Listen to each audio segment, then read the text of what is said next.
When you look at Minnesota's numbers in terms of civic participation, we are off the charts.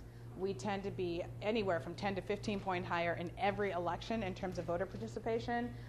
When it comes to census participation, we blew everyone out. This last time, please come on in. We blew everyone out of the water, and as a consequence, we're about 1,000 people, right, one high rise away from keeping that 8th congressperson. So we're right on that line. So we really don't know what's going to happen.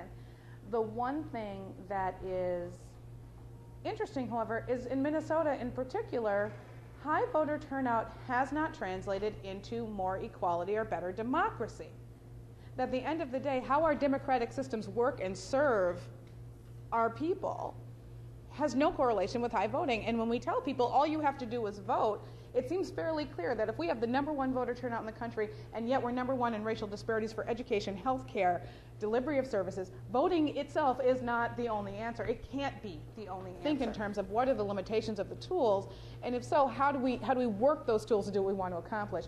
But I think to sort of sit there and say we're going to use the same tools in the same way, in the same processes that everyone else uses them, and we're going to affect a huge set of change, I think is incredibly disingenuous. Then we have these sort of efforts around improving systems, but they're not designed to reach even disaffected or disenfranchised voters. Let's be clear about this. When we talk about a lot of voting reform, we hear talk about let's redo the absentee balloting system. What about early voting? What about, all these pieces? These are important pieces, but these are really pieces that look at if you're already engaged to make it easier to engage. Really heavy lifting piece, which is when we talk about engaging disaffected voters. People for whom the promised social contract is broken. We have promised if you do X, Y, Z, your life will turn out A, B, C. That's the American dream. It is the promise. It is a contract we have promised.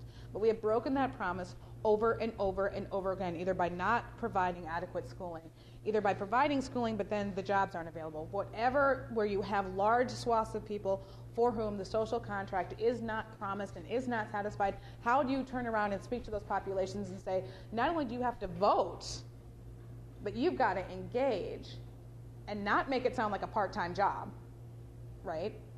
And understanding that voting, just like anything else, is an investment in your community's political capital. It is not something that is satisfied by a one-round shot.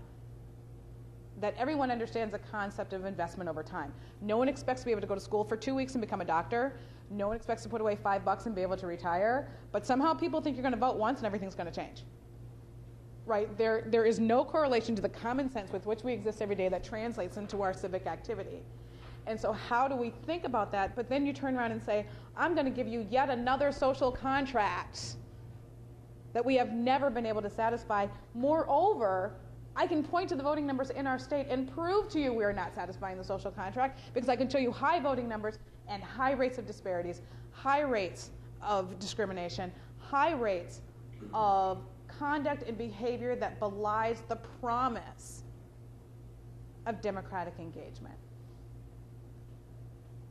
And so how do we talk about these things? How do we quantify? How do you deal and how do you communicate the messages around creating power, around creating that investment in community political capital? What does it mean? How do you translate that political capital from an individual, which we understand very clearly, right? Your individual political capital, Obama's political capital, whoever's individual's capital, whoever it is.